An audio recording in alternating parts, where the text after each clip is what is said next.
Hello दोस्तों, नमस्ते प्रणाम। हम किरण शर्मा। हम मंजू शर्मा अपना यूट्यूब चैनल पर सबके स्वागत करै छी। नमस्ते प्रणाम सब दीदी भाईजी के प्रणाम, सब यूट्यूब फैमिली के प्रणाम, जते चाची माई दीदी सुनबे सबके प्रणाम करै छी। अभी जाय मंजू जी खा के नहीं आयल छे, देखे छी कितना जोर से बजिए। और हम हर हर दोनों महादेव, देवरानी जय श्री राम। जेठानी, हर हर महादेव।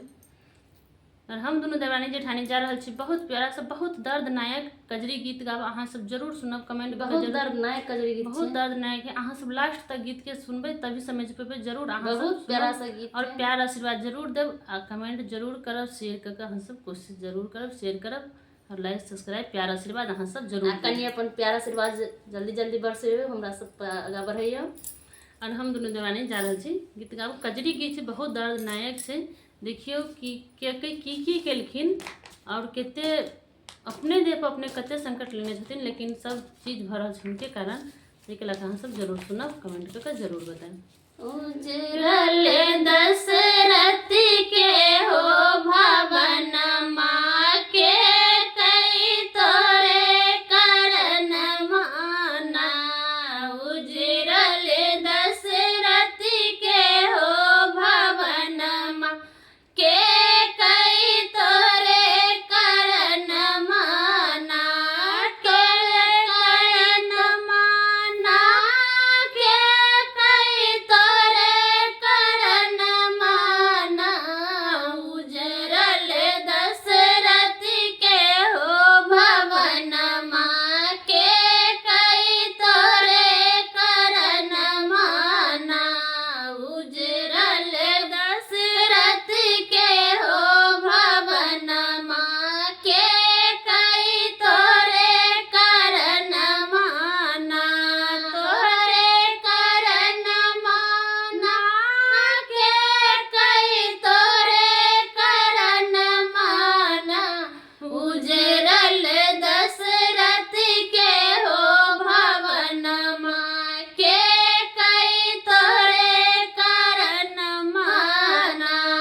मांग के और दुई बचनिया, मांग के दुई बचनिया। दशरथ संगे कलु बेईमानिया, दशरथ संगे कलु बेईमानिया।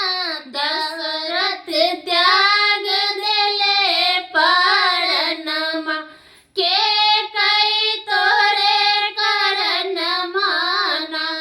दशरथ त्याग देले परनमा के,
के